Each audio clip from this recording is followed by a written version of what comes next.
Alden with short update. Yung post ni Alden sa kanyang Instagram kasama ang family person. Sabi ni Alden, we all live for moments like this, the ones that remind us to keep on going. Merry Christmas everyone, for our family to yours. Happy birthday Jesus Christ. You know. Yan, to all the buddies, of course, Sa pa-400 have been Pita continuously natin. supporting Angry Pita. Maraming salamat, and nakita-kita tayo sa mga different pop-up branches natin soon, and I'll see you guys soon. Merry Christmas. Yan o. Merry Christmas. Kasi ito pa yung post ni Daddy Bay. May bagong motor si Daddy Bay. Oh. Sabi, may isang na namang tatay na sumaya. Salamat. Yan o. Solid yung motor ni Daddy Bay. Oh. May nakaparking na nga. Just parkingan nila ng motor at kotse. Yan o.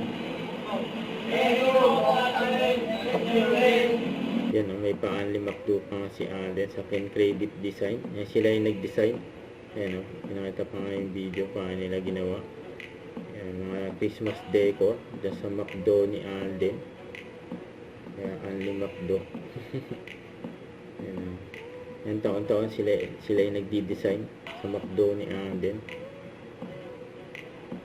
Kahit nga sa bahay ni Alden, sila rin nagdi-design. Ayan, hanggang parking lot, hanggang sa drive-thru. Ganda rin design o.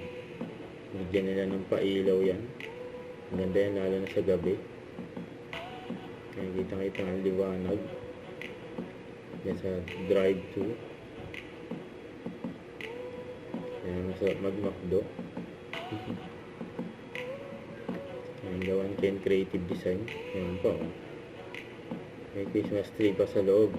Yung McDonald ni Alden. Yan sa labas yan o. Ganda. Magtabangan yung bagong McDo ni Ate sa Santa Rosa.